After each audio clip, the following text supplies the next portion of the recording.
Hello, student. I am going to discuss the electromagnetic induction, and it is a next chapter. I think it is the last chapter of the first part of the NCERT. At first, the what is the electromagnetic induction? Actually, electricity and magnetism were considered as a separate और unrelated phenomena for a long time. मतलब बहुत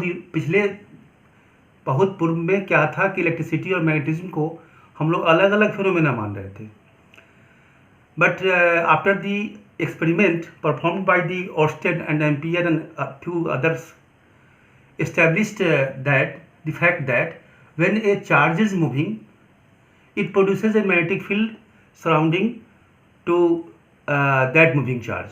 means आपने देखा होगा कि बायट सवार्ट law या amperes सर्क्यूटल law, उसमें देखा होगा कि इलेक्ट्रिक करंट फ्लो होता है, उसके पास अगर एक स्मॉल मैग्नेटिक निडल रखते हैं तो that magnetic needle will deflect when current is flowing, and if the current is flowing in opposite direction, the deflection will be in opposite direction, the different direction.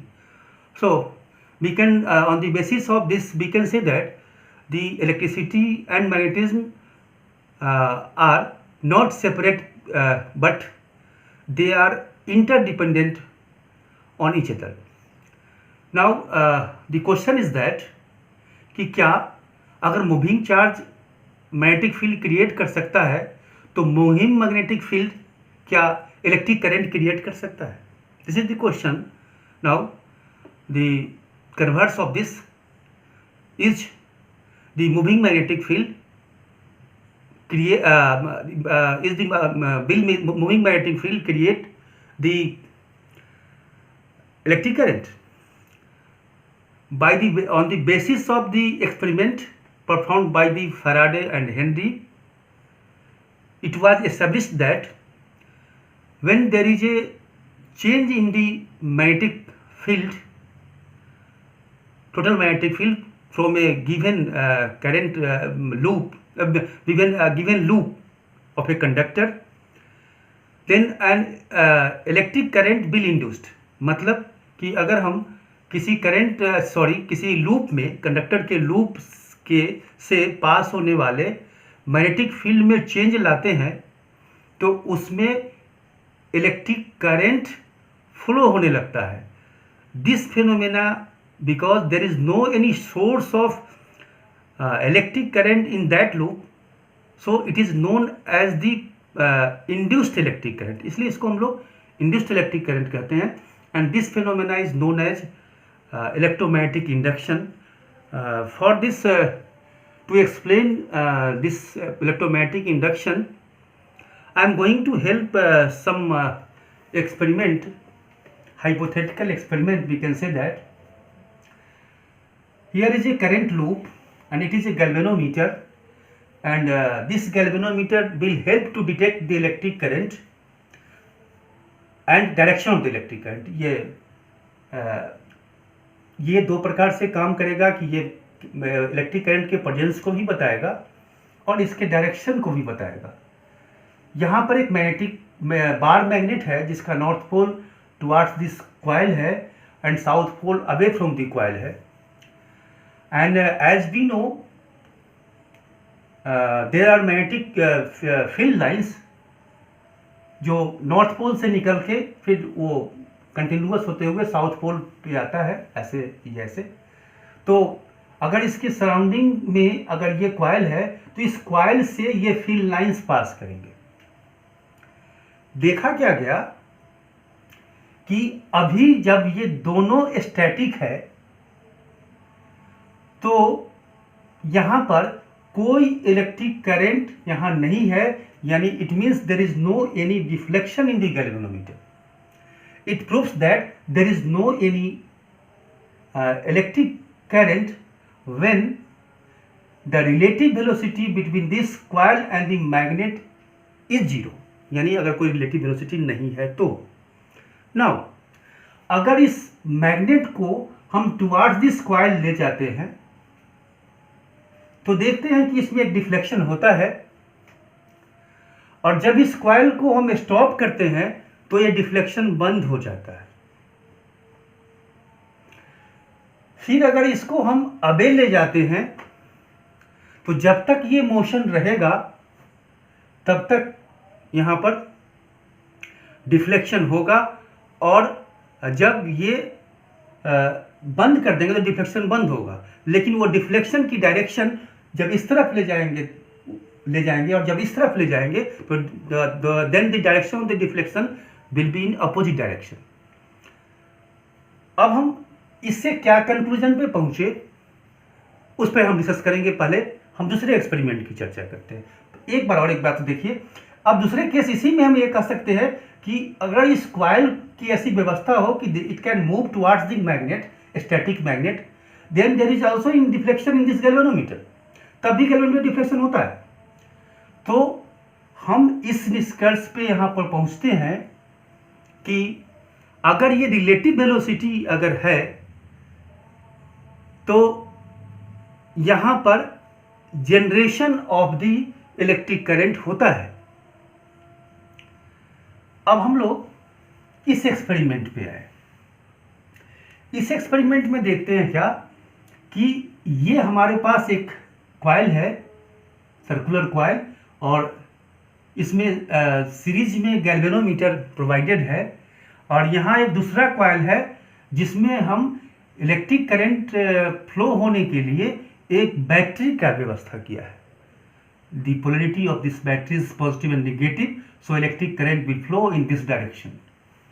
So electric current will flow in this direction. अब electric current इस direction में flow होगा, तो आप ऐसे अगर कहते हैं कि इलेक्ट्रिक करंट ऐसा होता है, इस डायरेक्शन में फ्लो हो रहा है, तो मैग्नेटिक फील्ड इस डायरेक्शन में ये क्रिएट करेगा। ये आप जानते हैं पहले से, हमने इसे पिछले टॉपिक में डिस्कस किया था कि एक current carrying loop will produce a magnetic dipole moment and that dipole moment is NIA। अब ये जो मैग्नेटिक फील्ड प्रोड्यूस करेगा ये डाइपोल, ये इससे पास करता है।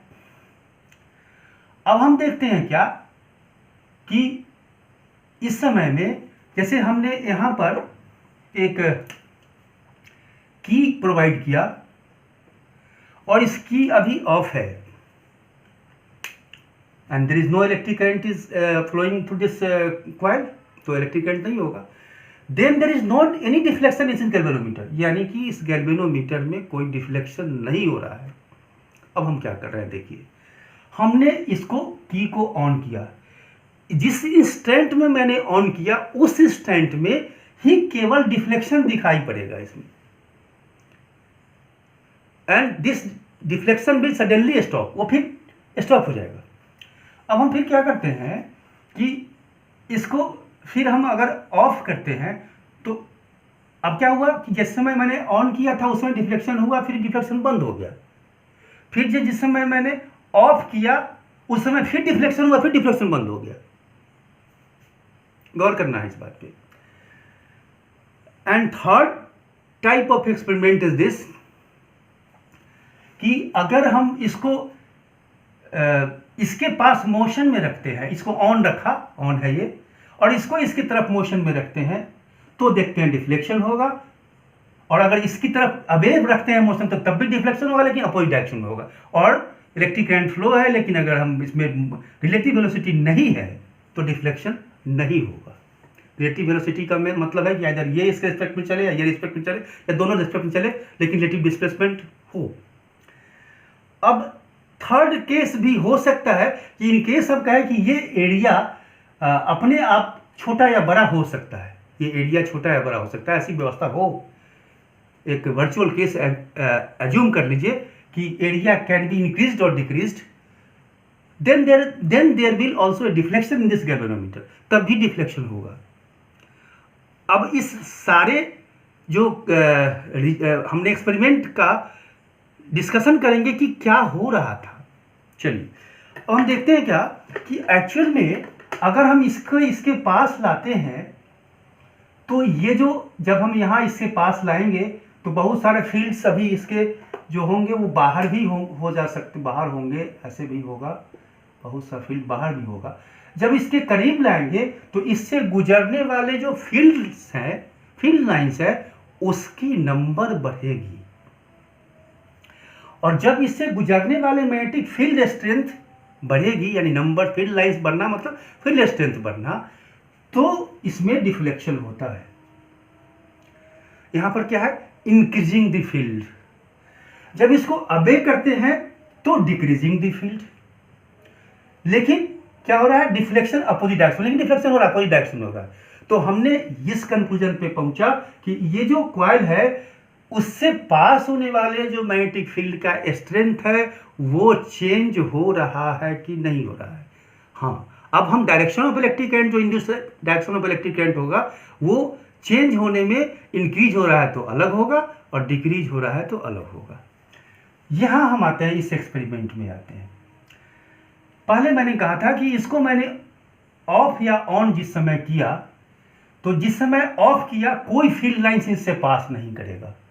जिस समय ऑन किया उस समय यहां पर मैग्नेटिक फील्ड क्रिएट किया और फील्ड लाइन पास होना शुरू हो गया। लेकिन फील्ड लाइंस के नंबर्स में अब चेंज होने वाला नहीं है, because it gives the constant current. ये तो कांस्टेंट करंट देगा, इसलिए कांस्टेंट मैग्नेटिक फील्ड भी देगा। और ना हम रिलेटिव वेलोसिटी रखे हुए हैं और ना करंट चेंज हो रहा है, इसलिए ना मैग्नेटिक फील्ड लाइंस में कोई चेंज नहीं होगा। तो इससे पास होने वाले फील्ड लाइंस में कोई चेंज नहीं होगा, इसीलिए डिफ्लेक्शन बंद हो गया है। तो डिफ्लेक्शन डिपेंड्स, यानी कि इंड्यूस्ड करंट तब होगा या जनरेशन ऑफ इलेक्ट्रिक करंट तब होगा जब हम इससे गुजरने वाले फील्ड लाइंस में चेंज होता है। फिर मैंने कहा था कि इसको ऑफ करो, जैसे ही ऑफ करोगे तो फील्ड लाइंस पहले से था, अब ये फील्ड लाइन जीरो हो गया, फिर चेंज हो गया। तो इन सब से हमने जो दोनों एक्सपेरिमेंट से मैंने ये देखा कि अगर फिर जो रिलेटिव वेलोसिटी है उससे हो क्या रहा है, फील्ड लाइंस में चल रहा है। तो किसी गिवन लूप, किसी कंडक्टर का लूप है और उस लूप से पासिंग जो फील्ड है, मैग्नेटिक फील्ड है, उस फील्ड स्ट्रेंथ में अगर चेंज होता है तो वहाँ पर इलेक्ट्रिक करंट इंड्यूस्ड होगा या इलेक्ट्रिक करंट का कॉज ईएमएफ इंड्यूस्ड होगा, जिसको हम लोग इलेक्ट्रोमैग्नेटिक इंडक्शन कहेंगे। अब यहाँ एक और चीज़ मैंने इस क्रम में बताया था, वो बताया था कि अगर इसकी एरिया में कोई चेंज हो जाए, मतलब इस ऐसे हो कि ये एरिया एक्सटेंशन या क्लोज कम होना शुरू हो जाए या बढ़ना शुरू हो जाए। अब यहाँ क्या होगा, सपोज कर लीजिए कि जब ऐसे ही एरिया ये बढ़ेगा तो ये जो फील्ड लाइन जो बाहर है कुछ, वो भी इसके अंदर हो जाएंगे। तो उस गिवन एरिया से फील्ड लाइंस बढ़ेंगे ना, यानी स्ट्रेंथ तो बढ़ेगा, तो फिर चेंज हुआ। तो इस प्रकार से हमें ये कहना है कि उसकी जो लूप है उससे गुजरने वाले मैग्नेटिक फील्ड्स की वैल्यू में चेंज होता है कि नहीं। और चेंज होना दो बातों पे है, चूंकि ये magnetic field is vector quantity, उसकी डायरेक्शन भी चेंज होगा। तो ये डायरेक्शन या मैग्नीट्यूड अगर चेंज होता है तो that will induced the electric current and that phenomena is known as electromagnetic induction. आज जो मेरे क्लास का जो मेन थीम था कि what is the electromagnetic induction, हम अभी लॉ पे चर्चा नेक्स्ट क्लास में करेंगे। अब चूंकि हमने बताया, एरिया भी बताया, हमने डायरेक्शन की भी बात किया कि डायरेक्शन चेंज होना भी चेंज हो सकता है। इन सबको मिलाने के बाद एक साथ अगर बोलना पड़े कि क्या चेंज होगा, वो क्या है, तो उसके लिए हम एक टर्म की चर्चा करेंगे and that is the flux.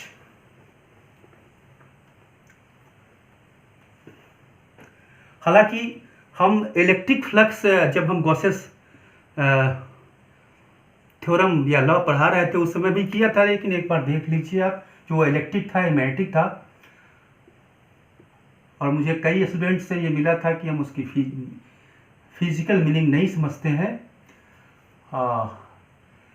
Actually अगर हमारे पास ये कोई एरिया है, ये एरिया है लूप का, अभी दिखाई पड़ता है कि it contains 4 number of lines, 1 2 3 4 कह सकते हैं, नंबर से अगर काउंट करते हैं तो नंबर हालांकि एक्यूरेट मेजरमेंट नहीं होता है, लेकिन ज़्यादा नंबर हुआ तो ज़्यादा स्ट्रॉन्ग मैग्नेटिक फील्ड आप कर सकते हैं, कंपैरेटिव कर सकते हैं।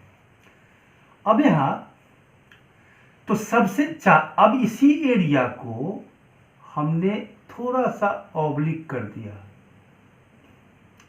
अब इससे कितने फील्ड लाइंस हो रहा है, 1 2 3। अब इसको थोड़ा सा और ऑब्लिक कर दिया, सॉरी, ये कर दिया, तो कितने हो गए, 2। अगर हम ये कर देंगे तो ये करेंगे तो इससे कोई क्रॉस नहीं किया, 0 हो गया। तो आखिर क्या ये बात जो है, इस एरिया से गुजरने वाली जो बात है वो मैक्सिमम कब होता है, वो मैक्सिमम तब हो रहा था जब उस एरिया वेक्टर क्या होता है, आउटवर्ड नॉर्मल। इस फेस की जो एरिया वेक्टर है वो ये है और ये मैग्नेटिक फील्ड है, तो दोनों अगर सेम डायरेक्शन में है तो ऑटोमेटिक है कि इस एरिया से मैक्सिमम फील्ड लाइंस होंगे, और यही अगर धीरे धीरे ऑब्लिक होते जाएगा, एंगल बढ़ते जाएगी, तो नंबर्स कम होते जाएंगे, और जब ये ऐसे 90 डिग्री एरिया वेक्टर और मैग्नेटिक फील्ड हो जाएगा तो नंबर 0 हो जाएगा। इसी को हम लोग कहते हैं फ्लक्स। क्योंकि ये मैग्नेटिक फील्ड लाइंस की चर्चा करते हैं, इसलिए हम लोग कहते हैं मैग्नेटिक फ्लक्स। अब यहां मैग्नेटिक फ्लक्स की जो बात करते हैं, ये मैग्नेटिक फ्लक्स जो होगा वो कैसे निकालेंगे, ये निकालेंगे मैग्नेटिक फील्ड इंटू डॉट